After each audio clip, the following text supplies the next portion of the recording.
Okay, thank you very much. This is big stuff. We appreciate you being here. Late last night and early today, at my direction, the United States Armed Forces conducted an extraordinary military operation in the capital of Venezuela. Overwhelming American military power, air, land, and sea, was used to launch a spectacular assault. And it was an assault like people have not seen since World War II. It was a force against a heavily fortified military fortress in the heart of Caracas to bring outlaw dictator Nicolás Maduro to justice. This was one of the most stunning, effective, and powerful displays of American military might and competence in American history. And if you think about it, we've done some other good ones, like the attack on Soleimani, the attack on al-Baghdadi, and the obliteration and decimation of the Iran nuclear sites just recently in an operation known as Midnight Hammer. All perfectly executed and done. No nation in the world could achieve what America achieved yesterday, or frankly in just a short period of time. All Venezuelan military capacities were rendered powerless as the men and women of our military, working with U.S. law enforcement, successfully captured Maduro in the dead of night. It was dark. The lights of Caracas were largely turned off due to a certain expertise that we have. It was dark and it was deadly. But captured along with his wife, Celia Flores, both of whom now face American justice. Maduro and Flores have been indicted in the Southern District of New York, Jay Clayton, for their campaign of deadly narco-terrorism against the United States and its citizens. I want to thank the men and women of our military who achieved such an extraordinary success overnight with breathtaking speed, power, precision, and competence. You rarely see anything like it. You've seen some raids in this country that didn't go so well. They were an embarrassment. If you look back to Afghanistan, or if you look back to the Jimmy Carter days, they were different days. We're a respected country again, maybe like never before. These highly trained warriors, operating in collaboration with U.S. law enforcement, caught them in a very ready position. They were waiting for us. They knew we had many ships out in the sea. We were just sort of waiting. They knew we were coming. So they were in what's called a ready position. But they were completely overwhelmed and very quickly incapacitated. If you would have seen what I saw last night, you would have been very impressed. I'm not sure that you'll ever get to see it, but it was an incredible thing to see. Not a single American service member was killed, and not a single piece of American equipment was lost. We had many helicopters, many planes, many people involved in that fight. But think of that, not one piece of military equipment was lost, not one service member was, more importantly, killed. The United States military is the strongest and most fearsome military on the planet by far, with capabilities and skills our enemies can scarcely begin to imagine. We have the best equipment anywhere in the world. There's no equipment like what we have, and you see that even if you just look at the boats. You know, we've knocked out 97% of the drugs coming in by sea. 90%. Each boat kills on average 25,000 people. We knocked out 97%. And those drugs mostly come from a place called Venezuela. We're going to run the country until such time as we can do a safe, proper, and judicious transition. So we don't want to be involved with having somebody else get in and we have the same situation that we had for the last long period of years. So we are going to run the country until such time as we can do a safe, proper, and judicious transition. And it has to be judicious because that's what we're all about. We want peace, liberty, and justice for the great people of Venezuela, and that includes many from Venezuela that are now living in the United States and want to go back to their country. It's their homeland.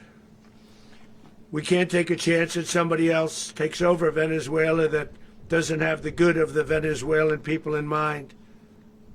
We've had decades of that. We're not going to let that happen. We're there now, and what people don't understand, but they understand as I say this, we're there now, but we're going to stay until such time as the proper transition can take place. So we're going to stay until such time as we're going to run it, essentially, until such time as a proper transition can take place. As everyone knows, the oil business in Venezuela has been a bust, a total bust, for a long period of time. They were pumping almost nothing by comparison to what they could have been pumping and what could have taken place.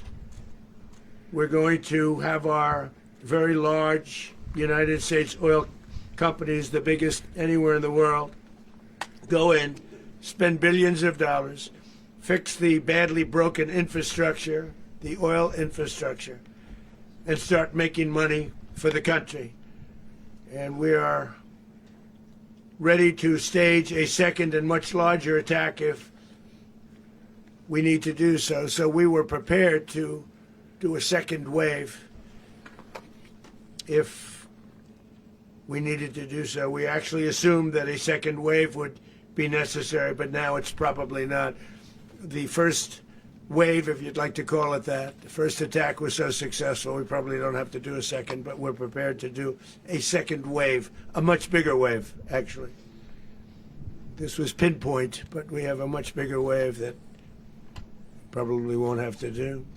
This partnership of Venezuela with the United States of America, a country that everybody wants to be involved with because of what we were able to do and accomplish, will make the people of Venezuela rich, independent, and safe. And it will also make the many, many people from Venezuela that are living in the United States extremely happy. They suffered. They suffered. So much was taken from them. They're not going to suffer anymore. The illegitimate dictator Maduro was the kingpin of a vast criminal network responsible for trafficking colossal amounts of deadly and illicit drugs into the United States.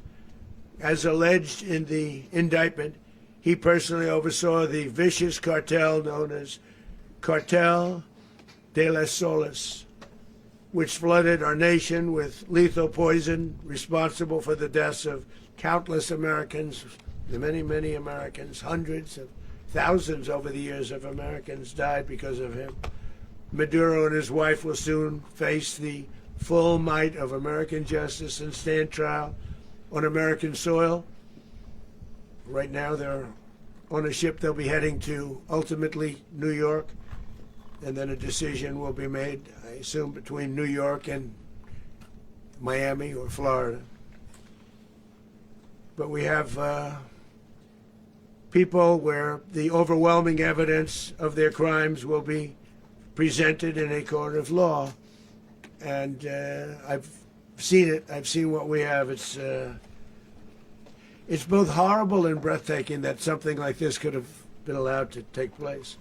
For many years after his term as president of Venezuela expired, Maduro remained in power and waged a ceaseless campaign of violence, terror, and subversion against the United States of America, threatening not only our people, but the stability of the entire region.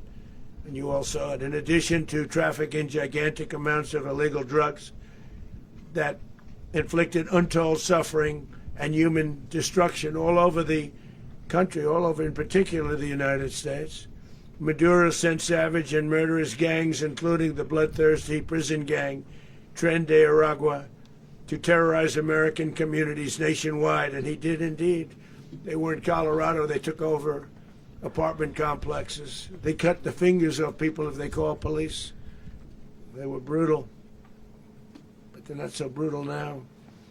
And I just have to congratulate our military, Pete and everybody, and our National Guard, because the job that they've done, whether it's in Washington, D.C., where we have a totally safe city, where it was one of the most unsafe cities anywhere in the world, frankly, and now we have no crime in Washington, D.C. We haven't had a killing. We had the terrorist attack a few weeks ago.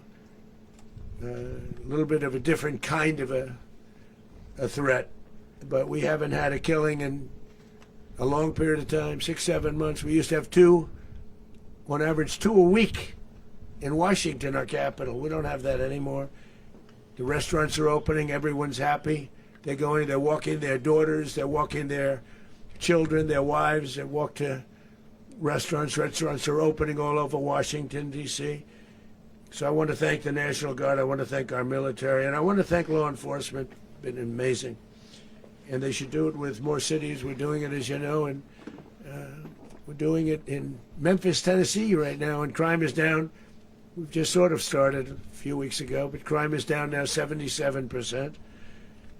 And the governor of Louisiana called, great person, and he wanted us to help him, as you know, in a certain very nice part of Louisiana, and we have done that. It was a rough section, and we have crime down. I understand it's down to almost nothing already after 2.5 weeks.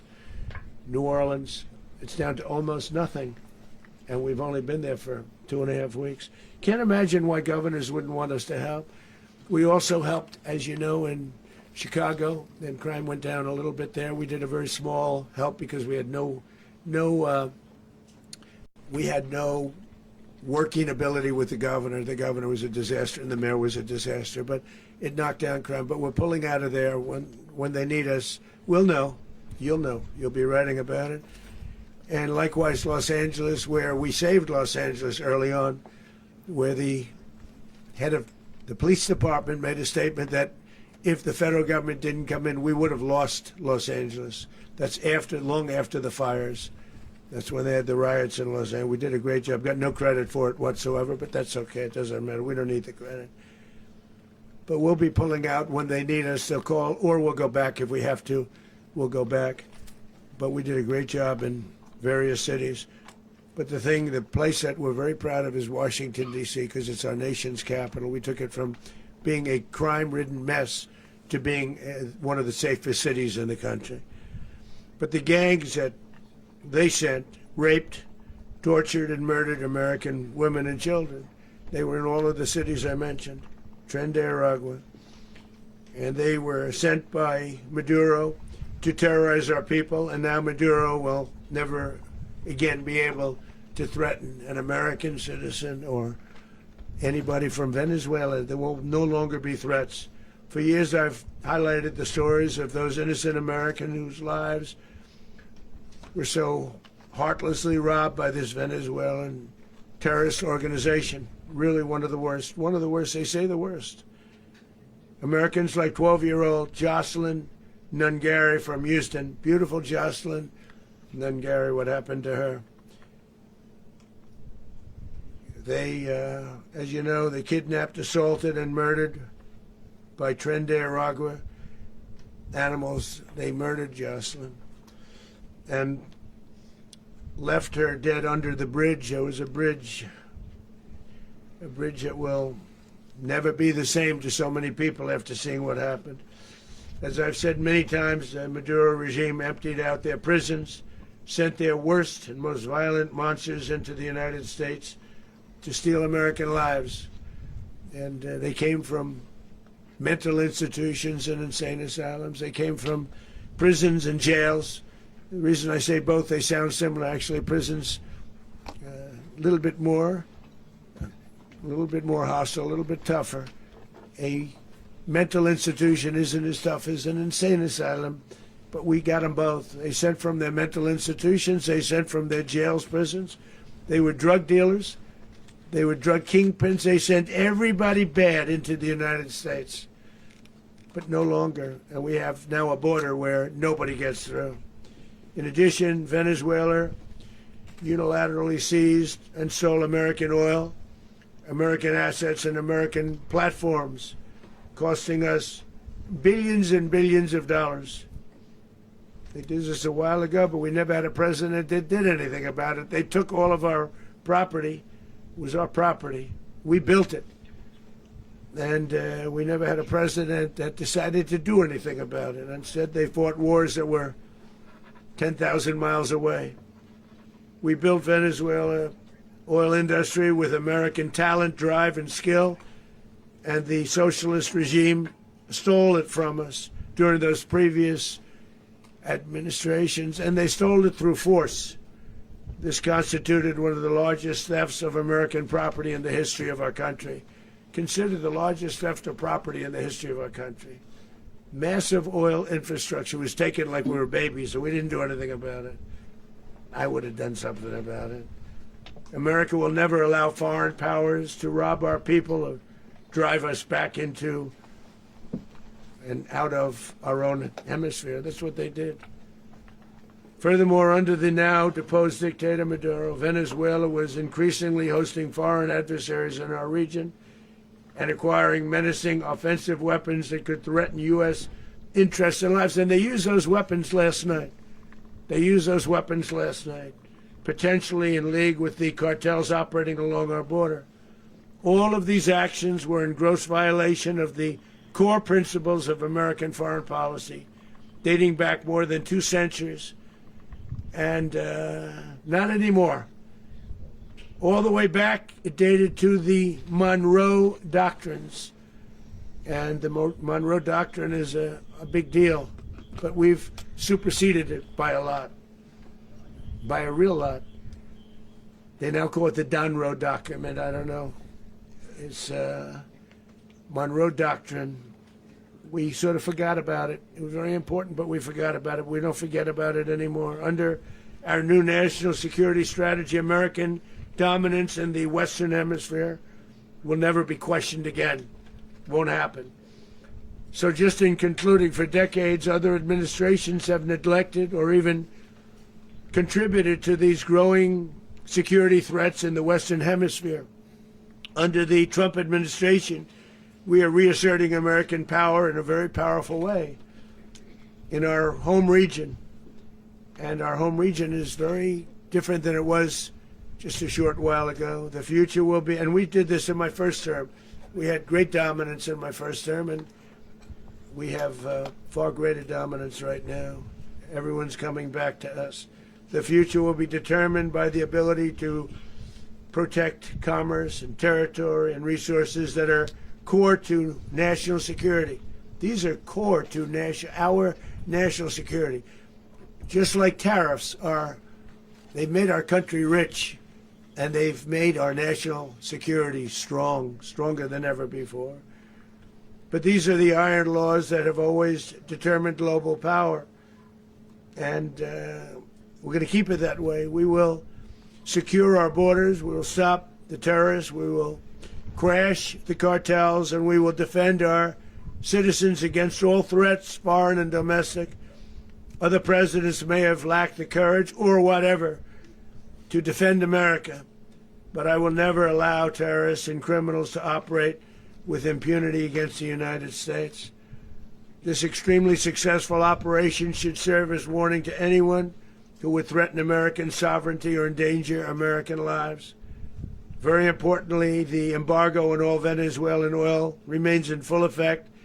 The American Armada remains poised in position, and the United States retains all military options until United States demands have been fully met and fully satisfied. All political and military figures in Venezuela should understand what happened to Maduro can happen to them, and it will happen to them if they aren't just, fair, even to their people. The dictator and terrorist, Maduro, is finally gone in Venezuela. People are free. They're free again. It's been a long time for them, but they're free. America is a safer nation. This morning, it's a prouder nation this morning because it didn't allow this horrible person and this country that was doing very bad things to us. It didn't allow it to happen. And the Western Hemisphere is right now a much safer place to be. So I want to thank everybody for being here. I want to thank General Raisin Kane. He's a fantastic man. I've worked with a lot of generals. I worked with some I didn't like. I worked with some I didn't respect. I worked with some that just weren't good. But this guy is fantastic. I watched last night one of the most precise attacks on sovereignty. I mean, it was an attack for justice. And I'm very proud of him, and I'm very proud of our Secretary of War, Pete Hegseth, who I'm going to ask to say a few words. Thank you very much. Thank you, Mr. President. Mr. President, can you explain how the U.S. will run Venezuela? Well, thank you, Mr. President. Finally, a commander-in-chief the world respects and the American people deserve. And as the President said, words can barely capture the bravery and the power and the precision of this historic operation. A massive joint military and law enforcement raid flawlessly executed by the greatest Americans our country has to offer. American warriors are second to none, the best in the world and the best of our country. What all of us witnessed last night was sheer guts and grit, gallantry, and glory of the American warrior.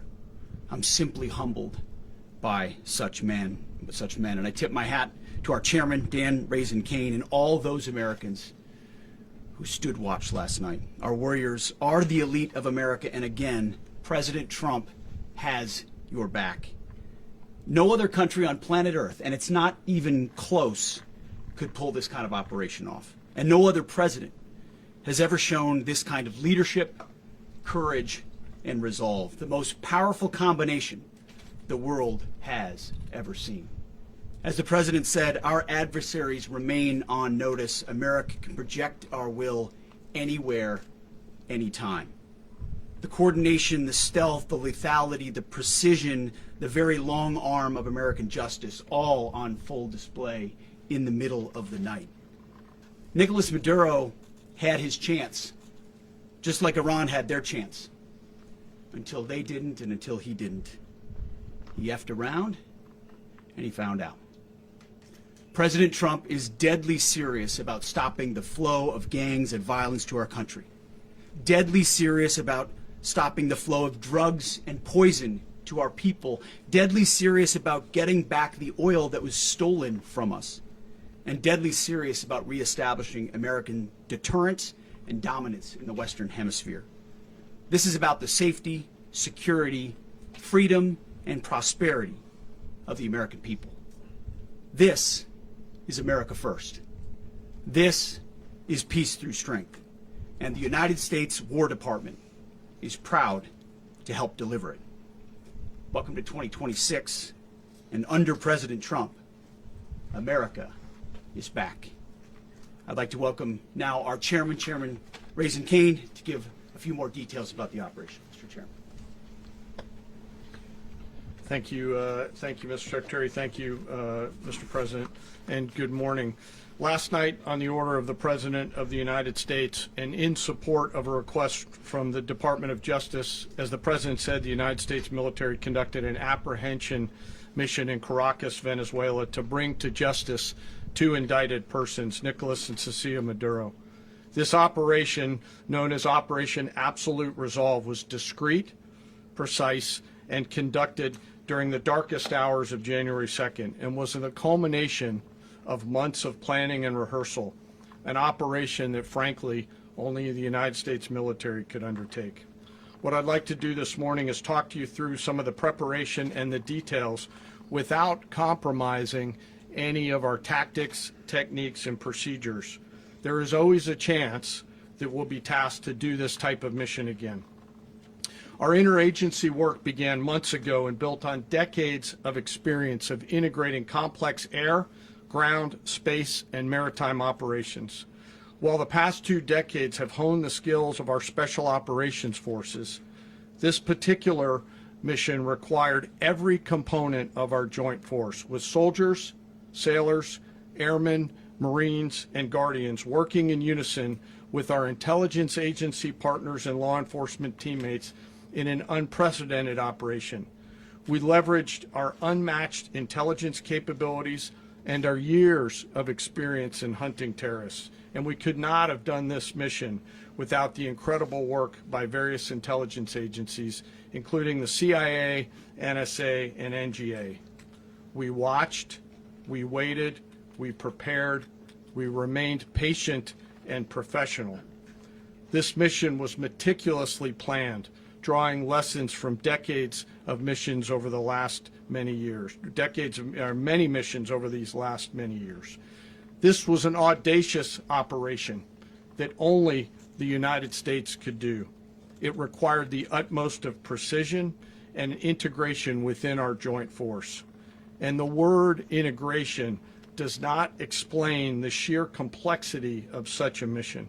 An extraction so precise it involved more than 150 aircraft launching across the Western Hemisphere in close coordination, all coming together in time and place to layer effects for a single purpose: to get an interdiction force into downtown Caracas while maintaining the element of tactical surprise. Failure of one component of this well-oiled machine would have endangered the entire mission, and failure is never an option for America's joint force.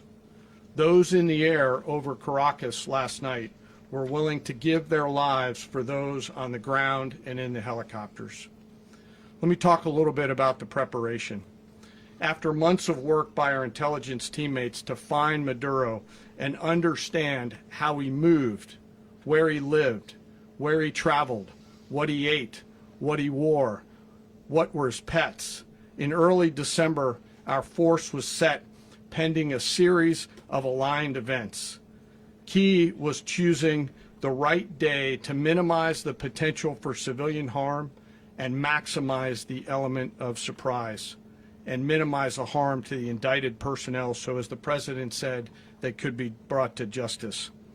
And as the President said earlier today, weather in Venezuela is always a factor this time of the year. And over the weeks through Christmas and New Year's, the men and women of the United States military sat ready, patiently waiting for the right triggers to be met and the President to order us into action. Last night, the weather broke just enough, clearing a path that only the most skilled aviators in the world could maneuver through. Ocean, mountain, low cloud ceilings, but when tasked with a mission, this organization does not quit. At 10:46 p.m. Eastern Time last night, the President ordered the United States military to move forward with this mission. He said to us, and we appreciate it, Mr. President, good luck and Godspeed. And those words were transmitted to the entire joint force. Over the course of the night, aircraft began launching from 20 different bases on land and sea across the Western Hemisphere. In total, more than 150 aircraft, bombers, fighters, intelligence, reconnaissance, surveillance, rotary wing were in the air last night. Thousands and thousands of hours of experience were airborne. Our youngest crew member was 20, and our oldest crew member was 49, and there's simply no match for American military might. As the night began, the helicopters took off with the extraction force, which included law enforcement officers, and began their flight into Venezuela at 100 feet above the water.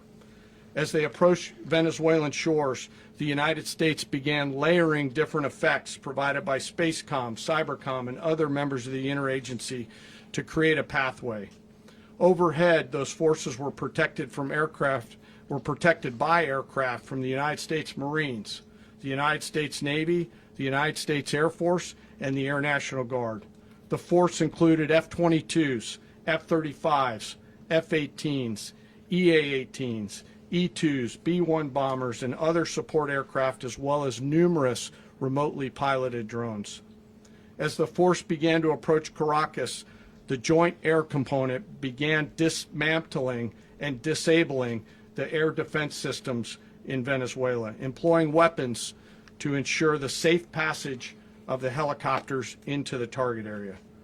The goal of our air component is, was, and always will be to protect the helicopters and the ground force and get them to the target and get them home. As the force crossed the last point of high terrain where they'd been hiding in the clutter, we assessed that we had maintained totally the element of surprise. As the helicopter force ingressed towards the objective at low level, we arrived at Maduro's compound at 1:01 a.m. Eastern Standard Time, or 2:01 a.m. Caracas local time, and the apprehension force descended into Maduro's compound and moved with speed, precision, and discipline towards their objective, and isolated the area to ensure the safety and security of the ground force while apprehending the indicted persons. On arrival into the target area, the helicopters came under fire, and they replied with that fire with overwhelming force in self-defense. One of our aircraft was hit but remained flyable, and as the President said earlier today, all of our aircraft came home, and that aircraft remained flyable during the rest of the mission.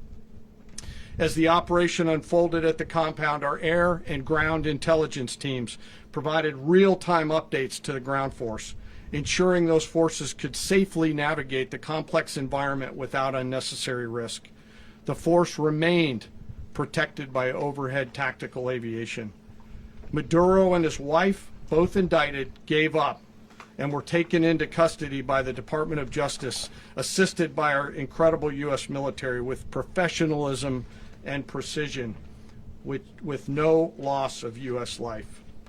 After securing the indicted persons, the force began to prep for departure. Helicopters were called in to exfiltrate the extraction force, while fighter aircraft and remotely piloted aircraft provided overhead coverage and suppressive fire. There were multiple self-defense engagements as the force began to withdraw out of Venezuela. The force successfully exfiltrated and returned to their afloat launch bases, and the force was over the water at 3:29 a.m. Eastern Standard Time with indicted persons on board. And both Maduro and his wife were embarked aboard the USS Iwo Jima. In closing, what we've witnessed today is a powerful demonstration of America's joint force. We think, we develop, we train, we rehearse, we debrief, we rehearse again and again, not to get it right, but to ensure that we cannot get it wrong. Our jobs are to integrate combat power so when the order comes, we can deliver overwhelming force at the time and the place of our choosing against any foe anywhere in the world. I am immensely proud today of our joint force and filled with gratitude to represent them here today. There is simply no mission too difficult for these incredible professionals and the families that stand by them and support them. As we stand here this morning, our forces remain in the region at a high state of readiness, prepared to project power, defend themselves, and our interests in the region. This operation is a testament to the dedication and unwavering commitment to justice and our resolve to hold accountable those who threaten peace and stability. In closing, I want to express my heartfelt gratitude to the brave men and women who executed this mission. Their courage and tireless commitment to our nation are what makes us strong. Thank you, Mr. Secretary, and thank you, Mr. President. Thank you very much. Well, I don't have much to add to what you've heard now, other than the following points. Nicolás Maduro was indicted in 2020 in the United States. He is not the legitimate president of Venezuela. That's not just us saying it. The first Trump administration, the The Biden administration, the second Trump administration, none of those three recognized him. He's not recognized by the European Union and multiple countries around the world. He is a fugitive of American justice with a $50 million reward, which I guess we saved $50 million. And We should make sure. yeah, exactly. But Don't let anybody claim it. Nobody deserves it but us. But I want to be clear about one thing. Nicolás Maduro had multiple opportunities to avoid this. He was provided multiple very, very, very generous offers and chose instead to act like a wild man, chose instead to play around. And the result is what we saw tonight. The other message here is the following. You have a guy, like many people around the world, they like to play games. You have a guy who decides he's going to invite Iran into his country, is going to, do the confiscation of American oil companies, is going to flood our country with gang members, is going to take Americans prisoner and try to hold them for hostage and trade them like he was able to do with the Biden administration. Basically likes to play games all this time and thinks nothing's going to happen. And I hope what people now understand is that we have a president. The 47th president of the United States is not a game player. When he tells you that he's going to do something, when tells you he's going to address a problem, he means it. He actions it. I can tell you, I've watched this process now for 14, 15 years, been around it. Everybody talks, I'm going to do this, I'm going to do that. When I get there, we're going to do this, we're going to take... This is a president of action. Like, I don't understand yet how they haven't figured this out. And now, if you don't know, now you know. Because this is the way it's going to play out. And I think people need to understand that this is not a president that just talks and does letters and press conferences. And, if he says he's serious about something, he means it. And this is something that was a direct threat to the national interest of the United States, and the president addressed it. There's a president of peace, by the way. I told you what I just said earlier. This guy had multiple opportunities to find his way somewhere else and figure out another. He could have been living somewhere else right now very happy, but instead he wanted to play big boy. And so now, he's got other sets of problems on his hands. And but I think the message here should be for the world. Look, the president doesn't go out looking for people to pick fights with. He's not, generally wants to get along with everybody. We'll talk and meet with anybody, but don't play games. Don't play games with this president's in office, because it's not going to turn out well. And so I hope that, I guess that lesson was learned last night, and we hope it'll be instructive moving forward. Is that a message for Cuba? Mr. President. Mr. President. Mr. President. Mr. President. Mr. President. You said that the U.S. is going to run Venezuela, so who's in power right now? Well, we're going to be running it with a group, and we're going to make sure it's run properly. We're going to rebuild the oil infrastructure, which will cost billions of dollars. It'll be paid for by the oil companies directly. They will be reimbursed for what they're doing, but that's going to be paid. And we're going to get the oil flowing the way it should be. As you know, it was just a minor flow. It was actually a minor flow for what they have. But we're going to run it properly, and we're going to make sure the people of Venezuela are taken care of. We're going to make sure the people that were forced out of Venezuela by this thug are also taken care of. Mr. President. Mr. President. Mr. President. Mr. President. President, does the U.S. running the country mean that U.S. troops will be on the ground? How will that work? Well, they always say boots on the ground. Oh, so we're not afraid of boots on the ground if we have to have. We had boots on the ground last night at a very high level, actually. We're not afraid of it. We don't mind saying it. But we're going to make sure that that country is run properly. We're not doing this in vain. This is a very dangerous attack. This is an attack that could have gone very, very badly. Could have gone very badly. We could have lost a lot of people last night. We could have lost a lot of dignity. We could have lost a lot of equipment. The equipment is less important, but we could have lost a lot. And we're going to make sure that this is proper. We're there now. We're ready to go again if we have to. We're going to run the country right. It's going to be run very judiciously, very fairly. It's going to make a lot of money. We're going to give money to the people. We're going to reimburse people that were taken advantage of. We're going to take care of everybody. It's very important. We couldn't let them get away with it. They stole our oil. We built that whole industry there, and they just took it over like we were nothing. And we had a president that decided not to do anything about it. So we did something about it. We're late, but we did something about it. Yeah, please. Mr. President, can you explain the exact mechanism by which you're going to run the country? Are you going to designate a U.S. official to coordinate? It's all being done right now. We're designating people. We're talking to people. We're designating various people, and we're going to let you know who those people are. Mr. President. What's the group you mentioned that would run Venezuela? Well, it's largely going to be, for a period of time, the people that are standing right behind me. We're going to be running it. We're going to be bringing it back. It's a dead, I talk about a dead country. A year and a half ago, we were a dead country. Now we're the hottest country anywhere in the world. We're a country doing better than any country anywhere in the world. And it required leadership. Venezuela has a lot of bad people in there, a lot of bad people that shouldn't be leading. We're not going to take a chance that one of those people take over for Maduro. So you can look at, and others, we have fantastic people, including people in the military. So we're going to have a group of people running it until such time as it can be put back on track, make a lot of money for the people, and give people a great way of life, and also reimbursement for people in our country that were forced out of Venezuela. Mr. President, Rubio would be. you said earlier today that you weren't going to back Machado to come back and be the opposition leader in your Fox and Friends interview. And then you also mentioned the vice president of Venezuela. Are you going to work with the vice president of Venezuela, or how do you foresee the relationship Well, I going? understand she was just sworn in, but she was, as you know, picked by Maduro. So Marco's working on that directly. He just had a conversation with her, and she's essentially willing to do what we think is necessary to make Venezuela great again. Very simple. Mr. President, Colombian President Gustavo Petro, a couple weeks ago, he said he's got to watch his ass. And today, he said he's not concerned about anything happening to him in the aftermath of this operation. So, just what your message is Well, about he that. has cocaine mills. He has factories where he makes cocaine.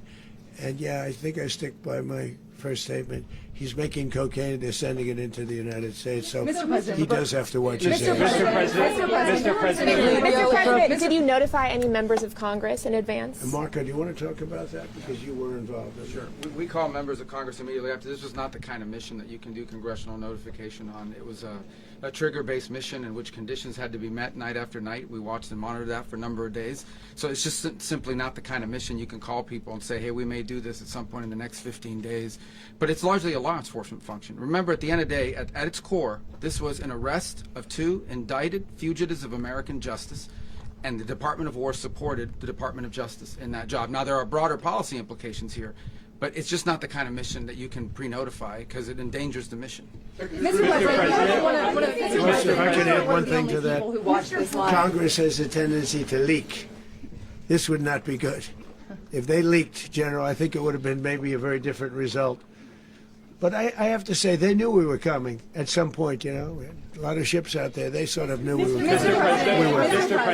But Congress will leak, and we don't want leakage. Mr. President, You were one of the only people to watch this all play out live. What was Maduro doing when the U.S. forces entered what I assume would be his home? And also, was there any point where the U.S. was considering if Maduro pushed back or resisted killing Maduro?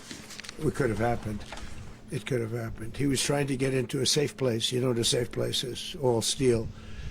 And he wasn't able to make it to the door because our guys were so fast. They went through the opposition so fast. And there was a lot of opposition. People were wondering, do we get them by surprise? Sort of surprised, but they were waiting for something. It was a lot of opposition.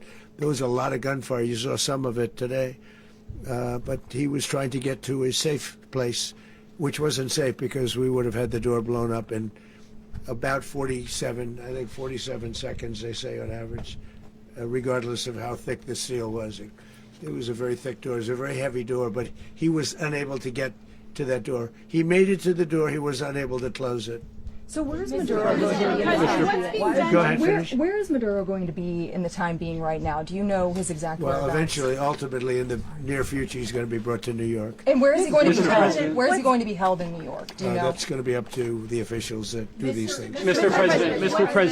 President, the U.S. has something of a mixed track record of ousting dictators without necessarily a plan for what comes afterwards. Not with Did me, that though. weigh on your decision Well, that's making? when we had different presidents, but with me, that's not true. With me, we've had a perfect track record of winning.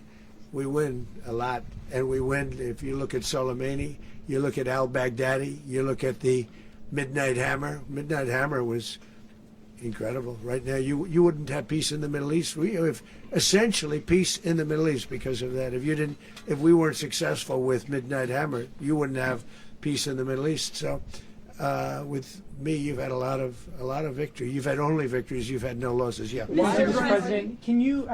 How long do you expect the U.S. to run Venezuela, and how soon do you want the Venezuelan people to hold elections? So I'd like to do it quickly, but it takes a period of time. You know, we're rebuilding. We have to rebuild their whole infrastructure. The infrastructure is rotted. It's actually very dangerous. It's blow-up territory. Oil is very dangerous. It's a very dangerous thing to take out of the ground. It can kill a lot of people. It has killed a lot of people doing just that. The infrastructure is old. It's rotted. Much of it is stuff that we put there 25 years ago, and we're going to be replacing it. And we're going to take a lot of money out so that we can take care of the country. Are you saying that Secretary Rubio and Mr. President, China, Russia, and Iran have interests in Venezuela. How does this operation affect your relationships with them when it comes to the oil and China drugs? and Russia, Russia when we get things straightened out. But in terms of other countries that want oil, we're in the oil business. We're going to sell it to them. We're not going to say we're not going to. In other words, we'll be selling oil. Probably in much larger doses because they couldn't produce very much because their infrastructure was so bad. So we'll be selling large amounts of oil to other countries, many of whom are using it now, but I would say many more will come. Are you saying that, Mr. President, are you saying that? Mr. President, thank you. What is your message to the people of Venezuela today? Of course, the civilian population specifically, they have a lot of questions. What is your message to the people of Venezuela? That you're going to have peace, justice. You're going to have some of the riches that you should have had for a long period of time. It was stolen from you. But you're going to have peace and you're going to have safety. You're going to have justice. You're going to have a country. You're going to have a real country. You're going to have potentially a great country. You know, if you go back 20 years, maybe even a little longer ago, that was a great country. And they destroyed it. Remember I said that if we lose this election, the United States will be Venezuela on steroids. That's what would have happened. Had we lost the election, the 2024 election, we suffered so badly. When you look at the border from 2020, what they did, what Joe Biden administration did to our country should never be forgotten. But if we had to go through another year of that, we would be exactly where Venezuela was in terms of, I used to say, if they win, we're going to be Venezuela on steroids, and that's what would have happened. President, thank you. Are you saying that Secretary Hegseth and Rubio are going to be running Venezuela, and will you be sending in U.S. military troops to provide? They're going to be a team that's working with the people of Venezuela to make sure that we have Venezuela right. Because for us to just leave, who's going to take over? I mean, there is nobody to take over. You have a vice president who's been appointed by Maduro. And right now she's the vice president, and she's, I guess, the president. She was sworn as president just a little while ago. She had a long conversation with Marco, and she said, we'll do whatever you need. I think she was quite gracious, but she really doesn't have a choice. We're going to have this done right. We're not going to just do this with Maduro, then leave like everybody else, leave and say, let it go to hell. If we just left, it has zero chance of ever coming back. We'll run it properly. We'll run it professionally. We'll have the greatest oil companies in the world go in and invest billions and billions of dollars and take out money, use that money in Venezuela. And the biggest beneficiary are going to be the people of Venezuela. And also, I can't stress this strongly enough, the people that got thrown out of Venezuela that are now in the United States, and frankly, some want to stay, and some probably want to go back. Yeah. So, Mr. President, what's being done to protect Americans in the country, and were any of the detained Americans Well, right now they're very last protected night? Because nobody's going to mess with us. They're very protected. The people of, and we let them know that you better not touch one of them. Are you concerned that bad elements of the Maduro regime will remain in place?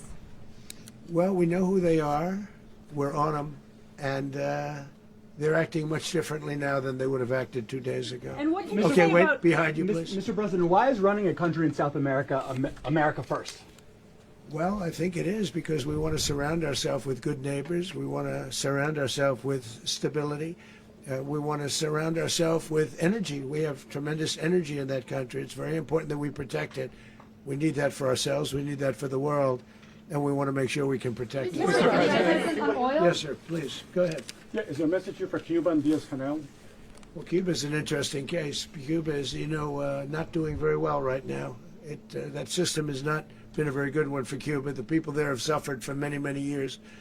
And I think Cuba is going to be something we'll end up talking about, because Cuba is a failing nation right now, very badly failing nation.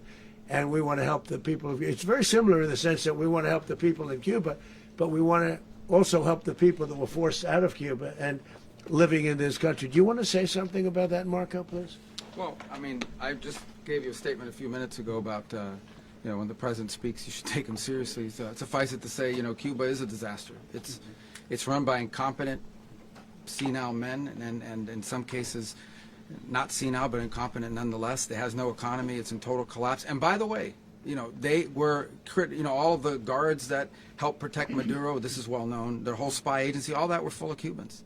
I mean, they basically, it's amazing. This poor island took over Venezuela in some cases. One of the biggest problems that Venezuelans have is they have to declare independence from Cuba. They tried to basically colonize it from a security standpoint. So, yeah, look, if I lived in Havana and I was in the government, I'd be concerned, at least a little bit. Are you cutting off the oil flow to Cuba from Venezuela? Well, the president already announced a week ago that anything that's sanctioned, it's sanctioned oil, it's not going to be allowed to get there. So that's an The answer is yes. Mr. President, Is the U.S. aware of the location of opposition leader Machado, and have you been in contact with her? No, we haven't. No, we haven't. How many hesitations about Machado as the next leader? On Monday. Oh, I think it would be very tough for her to be the leader. She doesn't have the support within, or the respect within the country. She's a very nice woman, but she doesn't have the respect. Mr. President, is it possible that the U.S. ends up administrating Venezuela for years? You know, Well, you know, it won't cost us anything because the money coming out of the ground is very substantial, so it's not going to cost us anything. So the U.S. isn't going to dedicate we any will. money to. Well, we want safety there. We want to be surrounded by countries that aren't housing all of our enemies all over the world. That's what was happening, and you don't want to have that. But we're going to be rebuilding, and we're not spending money. The oil companies are going to go in. They're going to spend money. We're going to take back the oil that, frankly, we should have taken back a long time ago. A lot of money is coming out of the ground. We're going to get reimbursed for all of that. We're going to get reimbursed for everything that we spend. So it's going to be a very important. This is a very big evening that took place last night. We have to be surrounded by safe, secure countries, and we also have to have energy. Very important. We have to have energy that's real energy, not where they're getting 4% and 5% of the energy out of the ground. You take a look, it was such a disaster. So what's going to happen with Venezuela, I think, over the next period of a year is going to be a great thing. And the people of Venezuela will be the biggest beneficiaries. Mr. President, on U.S. military. Mr. President, thank you. What did you last speak to Maduro about when you spoke? And is the Well, US I don't want to at get war into with the Venezuela? conversations, but I did have conversations with him, and I said, you got to surrender. And I actually thought he was pretty close to doing so, but now he wished he did, yeah. Mr. President, can you explain, you said that Maduro is responsible for drug trafficking. You recently pardoned the former president of Honduras who was convicted on many drug trafficking. Can you explain how these two situations are different? And would you ever pardon Maduro? I endorsed, as you know, the winning president, the man who won in Honduras. I endorsed the man who won in Chile. I endorsed the man who won in Argentina.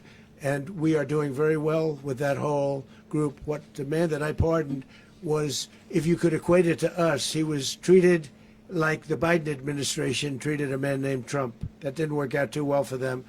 This was a man who was persecuted very unfairly. He was the head of the country. He was persecuted very unfairly. And there are a number of them. And we felt that it was a very unfair situation that happened to him. He's also a party member of the man who won. So obviously the people liked what I did. And one of the reasons that was done is because of the fact that the party in power felt very strongly that that man was treated very badly. I studied it very quickly, and then I studied it in great detail. I went to a lot of the people standing behind me, and they felt that that man was persecuted and treated very badly. That's why I gave him a pardon. Mr. President, you referenced boots on the ground earlier. Can you just sort of button this up? Do you envision the U.S. military having a presence in Venezuela as the U.S. runs that Well, country? no, we're going to have a presence in Venezuela as it pertains to oil, because we have to have, we're sending our expertise in. So you may need something, not very much. But no, we're going to be taking out a tremendous amount of wealth out of the ground. and that wealth is going to the people of Venezuela and people from outside of Venezuela that used to be in Venezuela. And it goes also to the United States of America in the form of reimbursement for the damages caused us by that country. So I want to thank you all very much. Thank you. Do you have one? Yes, please. You were so nice before. I'm going to give you the final question. Go Thank ahead. you, Mr. Unless it's a bad question, in It's which about case I'll Putin. go one more. It's about who? It's about Putin, if you want. About Putin. Well, Okay. that's always nice. You had a to talk phone. about Putin. You had a phone call with him Yeah. on Monday. Did he talk at all about Maduro? Did y'all talk about this? No, we didn't. And We then- never spoke about Maduro. Are you mad at him right now? I mean, there's this I'm not intelligence. thrilled with Putin. I'm not thrilled with Putin. He's killing too many people. There was that I intelligence. thought that would be so. I settled 8 1/4 war. You know what the 1/4 was? Thailand and Cambodia. I did it again. They broke out, and I did it in about 5 hours, and I settled it. I'm giving myself 1/4, so I'm up to now 8 1/4. In other words, I settled the war, but then they broke out. They had a pretty bad breakout over the last 4 days. I got them to go back to peace. So I only give 1/4. I thought the easiest one would be, one of the easier ones would be Russia, Ukraine. It's not. And they both have done some pretty bad things. And look, that's Biden's war. That's not my war. But I want to stop the lives. Did you see where last month, 30,000, it was 27,000 the month before. 30,000, mostly soldiers, were killed this last month. 30,000. I want to stop that. You know, I got NATO to pay 5% instead of the 2% that they weren't paying. They weren't paying 2, now they pay 5. And we send them a lot of munitions, we send them a lot of things, missiles and various other things, a lot. And they pay. The United States is not losing money. We're probably making money on that. It's the last thing I care about. I just want to stop all those people. We're losing 25, 30,000 human beings that come from 2 places that are very far away. But if I can stop, because it's something I've been pretty good at doing, deals, I guess. It's all a deal. Life is a big deal. But if I can stop that war and stop 30,000 young people, in addition to the fact that people are being killed in Kiev, people are being killed in other cities throughout, you know, a much smaller number, but they're being killed, viciously killed. So I'm not happy about it. I thought that would be something that would get solved. We have Mr. Witkoff here. I think that we're making progress, but that's a war that should have never happened. If I were president, it would have never happened. Putin says it. Everybody says it. If I were president, that would have never happened. But I inherited that war. That was Joe Biden, Zelensky, and Putin. I came into the situation, and it's a mess. And I will say this. I watched an operation last night that was so precise, that was so brilliant. I mean, it was incredible. If we had our people, like this general and our people involved, that war would not have gone on very long, that I can tell you. You told me That war, to use an old term, that war has become a bloodbath. And we want it to get stopped. Thank you very much.